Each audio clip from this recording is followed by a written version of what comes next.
ओम शांति। आज की तारीख है 3/9/2023। 3 सितंबर 2023। आज बाबा की अव्यक्त मुरली है जो कि रिवाइज है 25/11/1995 में बाबा के द्वारा सुनाई गई थी। आज इस मुरली का शीर्षक है परमत, पर चिंतन और पर दर्शन से मुक्त बनो और पर उपकार करो। पर मत माना दूसरे की मत, बाबा के अलावा जो भी हम कार्य करते हैं वो पर मत। पर चिंतन किसी और का चिंतन करते रहना, पर दर्शन दूसरे को देखना, स्वयं को नहीं देखना। तो इससे मुक्त बनो और पर उपकार करो, सभी पर उपकार करो। तो आज देखेंगे इस मुरली के मुख्य पॉइंट्स। आज बाबा अपने चारों ओर जो बाबा के बच्चे हैं, विशेष हैं, उन सर्व विशेष आत्माओं को देख रहे हैं। चाहे वो भारत के हो, विदेश के किसी कोने में हो, लेकिन बाबा सर्व विशेष आत्माओं को बहुत पास से देख रहे हैं। जैसे आप बच्चों को बाबा को देखकर खुशी होती है ना, जैसे हम शिव बाबा को देखकर खुश होते हैं। और जब बाबा उस समय 1995 की बात है, जब बाबा साकार में मिलन होता था, जब बाबा को सामने से देखते थे तो और खुशी होती थी। तो बाबा कहते हैं आप बच्चों को बाबा को देखकर खुशी होती है, खुशी होती है तभी तो भाग कर इतनी दूर दूर से आ जाते थे बच्चे। मधुबन बहुत दूर दूर से मिलने बाबा से आते थे। तो बाबा को भी बहुत खुशी होती है कि मेरा एक एक बच्चा विशेष आत्मा है। अब चाहे वो बुजुर्ग है, बूढ़ा है, अनपढ़ है, पढ़ा लिखा भी नहीं है, छोटे बच्चे हों, युवा हो, गृहस्थ वाले हों, लेकिन सारे विश्व के आगे विशेष हैं। चाहे कितने भी बड़े बड़े वैज्ञानिक चमत्कार दिखाने वाले हैं, चंद्रमा तक पहुंचने वाले भी हैं, लेकिन शिव बाबा के विशेष बच्चों के आगे वो भी अनजान हैं, क्योंकि उन्होंने उस निराकार परमात्मा शिव बाबा को नहीं जाना, अपना ही को नहीं जाना कि मैं एक आत्मा हूँ। यहाँ छोटे बच्चे से भी पूछेंगे तुम कौन हो, तो क्या कहेगा? आत्मा हूँ, कहेगा ना। आत्मा कहाँ रहती है? अब हम आत्माओं का निवास स्थान कहाँ है? यहाँ तो आके हम हर जन्म में शरीर लेके पार्ट बजा रहे हैं, लेकिन पहले हमारा घर कहाँ था? हम आत्माओं का घर कहाँ है? ये कि छोटा सा बच्चा भी बताएगा कि हम आत्माओं का घर परम धाम, शांति धाम जिसको हम कहते हैं, निर्वाण धाम कहते हैं, ब्रह्म लोक कहते हैं सन्यासी लोग। तो वहाँ से हम आत्माएं आई, शिव बाबा के साथ रहते थे और अपना पार्ट बजा रही हैं। तो बाबा कहे वो भी बता देगा एक छोटा बच्चा। अब वैज्ञानिकों से पूछो आत्मा क्या है, आत्मा के ज्ञान को अभी तक नहीं जान सके। कितने भी बड़े हिस्ट्री के हिसाब से, इस दुनिया के हिसाब से विशेष हो, लेकिन जिसने अपने को नहीं जाना, उससे तो यहाँ का 5 साल का बच्चा भी विशेष हो गया। आप लोगों का शुरू का बहुत फलक का गीत है, याद है कौन सा गीत है? अब बाबा कहते हैं आप लोगों के लिए, बाबा शुरू में एक गीत था, एक गीत था, कितना भी बड़ा सेठ स्वामी हो लेकिन अलफ को नहीं जाना। तो कितने भी बड़े हों, चाहे नेता हो, अभिनेता हो, अपने आप को नहीं जानते तो क्या जाना? क्या समझते हैं मैं नेता हूँ, मैं अभिनेता हूँ, मैं IAS ऑफिसर हूँ, लेकिन इस जन्म के लिए है, लेकिन रियलिटी क्या है? मैं आत्मा हूँ, ये नहीं जाना। तो ऐसी विशेष आत्माएं आप हो जिसने अपने को जाना और शिव बाबा को जाना। यहाँ की अनपढ़ बुजुर्ग माता और दूसरी तरफ अच्छा महात्मा है, लेकिन बुजुर्ग माता फलक से कहेगी, खुशी से कहेगी कि हमने तो परमात्मा को पा लिया। जिसने शिव बाबा का अनुभव किया, जिसने बाबा के प्यार को अनुभव किया, ऐसे एक छोटा सा बच्चा हो चाहे बुजुर्ग माता हो, वो भी क्या कहेगी नाज से, खुशी से, कि हमने तो शिव बाबा को, हमने तो परमात्मा को पा लिया। और महात्मा क्या कहेंगे? महात्मा लोग क्या कहेंगे? सन्यासी लोग क्या कहेंगे? परमात्मा को पाना तो बड़ा मुश्किल है। अब जो ग्रस्त वाले हैं वो भी कहेंगे कि हम एक साथ सोते, इकट्ठे रहते भी पवित्र हैं, क्योंकि हमारे बीच में बाबा है। बाबा के ऐसे बच्चे जो गृहस्थ में रहते हैं वो भी पवित्र रहते हैं, क्योंकि उनके बीच में शिव बाबा है, क्योंकि बाबा ने उन्हें वो शक्तियाँ दी हुई हैं। और महात्मा क्या कहेंगे? आग कपूर से इकट्ठा रहना ये तो असंभव लगता है। अपवित्रता परधर्म है, लेकिन पवित्रता स्वधर्म है। हम बाबा के बच्चों के लिए अपवित्रता परधर्म है, लेकिन पवित्रता स्वधर्म है। तो ऐसे अपनी विशेषताओं को जानते हो ना, क्योंकि बहुत से नए नए भी आए हैं, लेकिन कितने भी नए हों, पवित्रता का पाठ तो पक्का है। बाबा चाहते हैं हमारे हर बच्चे का पवित्रता का पाठ पक्का हो। अब बाबा से मिलने आते हैं तो 1 साल का संकल्प रखते हैं। जब 1 साल पवित्र रहते हैं तब बाबा से मिलने पहुंचते हैं। तो बाबा कहते हैं ऐसा तो नहीं कि यहाँ से गए और संकल्प खल्लास हो गया, फिर अलवेले हो गए, तो नुकसान आपका हो जाता है। बाबा कहते हैं ब्राह्मण परिवार में क्या होता है, अगर आप एक चले भी गए, आप बाबा को आपने ज्ञान छोड़ भी दिया तो 10 और आ जाएंगे, लेकिन नुकसान किसका होगा? आपका। नुकसान कमज़ोर होने का उन आत्माओं का होता है। इसीलिए जो नए नए पहली बार आए हैं वो बाबा के घर में पहुंच गए, ये तो भाग्य की बात है। अब उस समय जो नए नए आए थे तो बाबा कहते हैं आप बाबा के घर पहुंच जाते हो, मधुबन पहुंच जाते हो, ये तो बड़े भाग्य की बात है। बाबा मिलन में पहुंच गए, बाबा से डायरेक्ट महावाक्य सुने हम लोगों ने। तो बाबा कहते हैं आप तो वहां पहुंच गए, लेकिन तकदीर की लकीर को कभी कम नहीं करना। अब बाबा के बन गए, बाबा का ज्ञान धारण कर लिया, 1 साल पवित्र भी रहे, इतनी मेहनत भी की, बाबा को याद भी किया, सब कुछ किया। तो बाबा कहते हैं अपनी तकदीर की लकीर को कम नहीं करना, तकदीर को बड़ा करना। देखो, कोई बच्चा लौकिक में भी पैदा होता है तो सब क्या कहते हैं, सदा जिंदा रहे, बड़ी आयु रहे। तो बाबा भी विशेष आत्माओं की अविनाशी विशेषता देखना चाहते हैं, थोड़े टाइम की नहीं। बाबा चाहते हैं कि हमारे बच्चे अविनाशी बाबा विशेषता देखना चाहते हैं। 1 साल चले, 2 साल चले, ये नहीं, अविनाशी रहने वाले को भी अविनाशी प्राप्त प्राप्त होती है। तो आज बाबा बच्चों के पुरुषार्थ का समय वेस्ट क्यों चला जाता है, क्यों व्यर्थ चला जाता है, बच्चे कहाँ चला जाता है पुरुषार्थ का समय, वो जानते हैं। बाबा कहते हैं चाहता कोई नहीं है, सब चाहते हैं हमारा समय सफल हो, लेकिन कहीं आधा घंटा बच्चों ने व्यर्थ गवा दिया, कहीं 15 मिनट, कहीं 5 मिनट, तो इसका कारण क्या है? अब बाबा कहते हैं मेजॉरिटी का विशेष पुरुषार्थ जो कम या ढीला होता है, उसके 3 कारण बाबा आज बच्चों को बता रहे हैं। पहला है चलते चलते श्रीमत के साथ आत्माओं की परमत मिक्स कर देते हैं, दूसरों का सुनते रहते हैं। किसी ने कोई बात समझा दी, अब आप समझते हो सुनाने वाला बड़ा अच्छा है, सच्चा महारथी, आपका उस पर विश्वास भी है। अब जब कोई आपको ऐसी बात बताए, सुनाते हैं जिसमें इंटरेस्ट भी लगता है, समाचार तो अच्छा है। जैसे संसार का समाचार अच्छा लगता है, ऐसे ब्राह्मण परिवार का समाचार भी अच्छा लगता है। तो आपने उस पर विश्वास करा, बात सुन ली, अपने अंदर समा ली, कट नहीं किया। किसी ने आपको कोई समाचार सुनाया, सुना ली, अब चाहे उसका कनेक्शन ज्ञान से हो या ना हो, आपने सुन ली, बहुत दिलचस्पी से सुनी, तो बाबा कहते हैं इससे क्या होगा, टाइम तो वेस्ट हुआ ना, बुद्धि तो आपकी व्यर्थ गई ना, व्यर्थ की तरफ गई।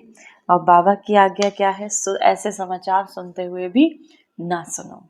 तो आपने सुना क्यों? बाबा बच्चों से पूछते हैं, सुनने वालों से कहते हैं यहाँ पर कि आपने सुना क्यों, आपने उसकी आदत डाली।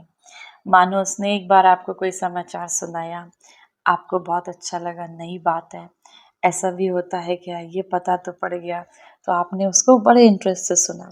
अब वो क्या करेगा, बार बार आपके पास ऐसे ही समाचार लेके आएगा, आज ऐसा हुआ, आज वैसा हुआ, तो वो नई नई तरीके से अपने व्यर्थ के समाचार आपके पास लेकर आएगा।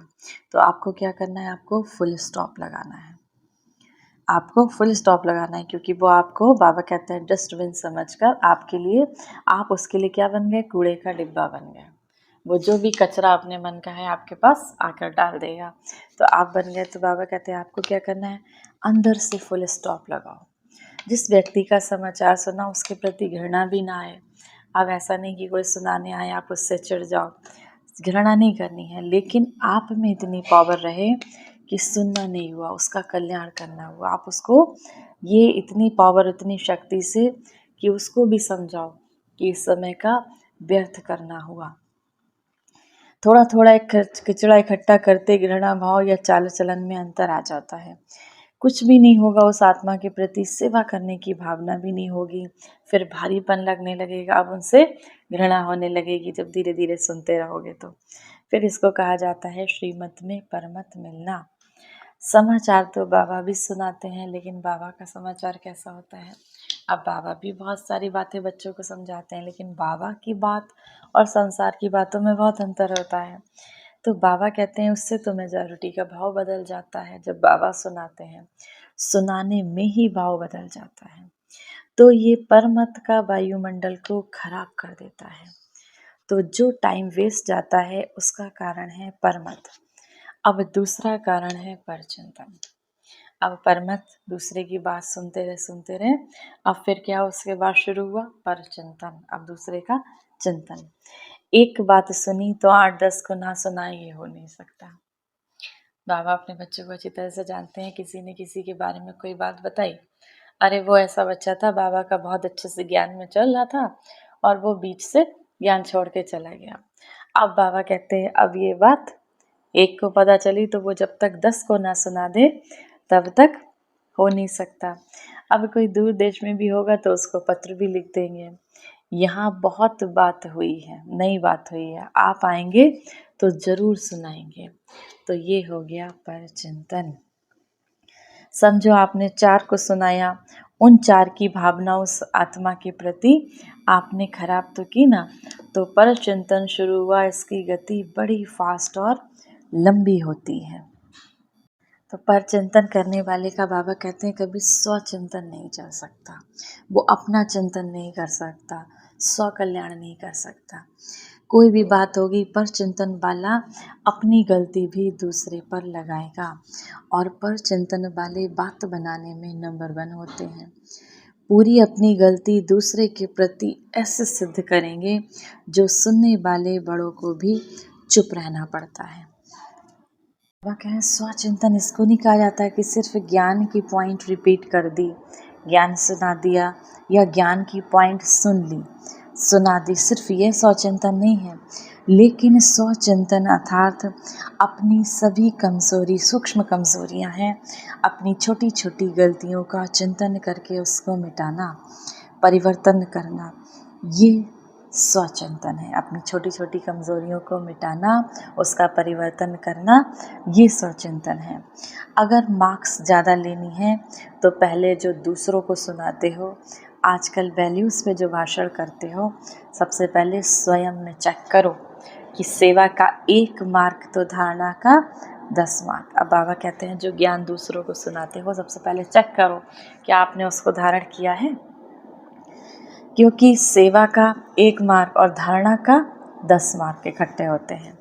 अगर आप ज्ञान नहीं दे सकते लेकिन आपकी धारणा से प्रभाव डालते हो, कई बार ऐसा होता है कि बाबा के बच्चे ज्ञान नहीं सुना पाते लेकिन उनके अंदर धारणा इतनी होती है, जो भी बाबा से सुना उसको अपने स्वरूप में ले आए, अपने चलन में ले आए, अपने चेहरे में ले आए, अपने व्यवहार में ले आए, तो बाबा कहते हैं उसकी मार्क्स ज़्यादा जमा हो जाती हैं जो धारणा युक्त होते हैं।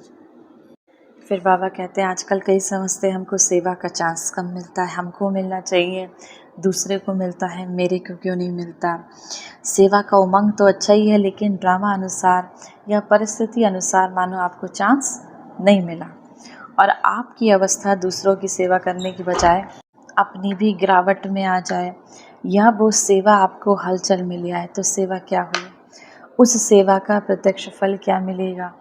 सच्ची सेवा, प्यार से सेवा, सभी की दुआओं से सेवा, उसका प्रत्यक्ष फल खुशी होती है।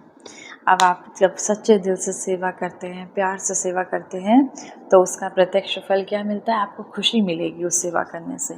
और अगर सेवा में फीलिंग आ गई तो ब्राह्मण फीलिंग को क्या कहते हैं, ब्राह्मण फीलिंग को क्या कहते हैं, फ्लू वाला क्या करता है, अगर फीलिंग आ गई मुझे तो मिलना चाहिए था, मुझे तो नहीं मिला, तो बाबा कहते हैं फ्लू वाला फिर क्या करता है, सो जाता है, खाना नहीं खाएगा, सो जाएगा। यहाँ भी फीलिंग आती है तो या खाना छोड़ेगा या रूठ कर बैठ जाएगा, तो ये फ्लू हुआ ना। अगर आप धारणा स्वरूप हो, सच्चे सेवाधारी हो, स्वार्थी सेवा नहीं, एक होती है कल्याण की भावना की सेवा, दूसरी होती है स्वार्थ से सेवा। मेरा नाम होगा, अखबार में फ़ोटो आएगा, टीवी में आएगा, ब्राह्मणों में मेरा नाम होगा, ब्राह्मणी हमको बहुत आगे रखे, ये सब भाव स्वार्थी सेवा के हैं। क्योंकि आजकल के हिसाब से, प्रत्यक्षता के हिसाब से अभी सेवा आपके पास आएगी, शुरू में स्थापना की बात दूसरी थी, लेकिन अभी आप सेवा के पिछाड़ी नहीं जाएंगे। अभी सेवा खुद चल कर आएगी। अभी तो बाबा के हर बच्चे के लिए सेवा आएगी, विश्व कल्याण की सेवा। सबसे बड़ी सेवा है हम अपने मन के वाइब्रेशन से संसार का कितना कल्याण कर रहे हैं। मानसिक वाइब्रेशंस हमारे क्या जा रहे हैं। तो जो सच्चा सेवादारी है उस सेवादारी को चलो और कोई सेवा नहीं मिलती, लेकिन बाबा कहते हैं अपने चेहरे से, अपने चलन से सेवा करो। आपका चेहरा बाबा का साक्षात्कार कराए। आपका चेहरा, आपकी चलन किसी को अगर शिव बाबा की याद दिला दे तो ये नंबर 1 सेवा है। भले ही कोई कितना ज्ञान अच्छी रीति से समझा रहा हो, सब कुछ कर रहा हो, लेकिन अगर आपके चेहरे से, चलन से किसी की बाबा की याद आ जाए तो ये सबसे नंबर 1 सेवा है। ऐसे सेवादारी जिसमें स्वार्थ भाव ना हो। ऐसे नहीं मुझे ही चांस मिले, मेरे को ही मिलना चाहिए, क्यों नहीं मिलता, मिलना चाहिए। ऐसे संकल्प को भी स्वार्थ कहा जाता है। अब तीसरी बात है प्रदर्शन, परमत, परचिंतन और प्रदर्शन। दूसरे को देखने में भी बहुत होशियार है मेजॉरिटी। प्रदर्शन, जो देखेंगे, देखने के बाद वह बात कहाँ तक जाएगी, बुद्धि में तो जाएगी। और जो दूसरों को देखने में समय लगाएगा उसे अपने को देखने का समय कहाँ से मिलेगा। बातें तो बहुत होती हैं ना, और जो बातें होती हैं वो देखने में भी आती हैं, सुनने में भी आती हैं। जितना बड़ा संगठन उतनी बड़ी बातें।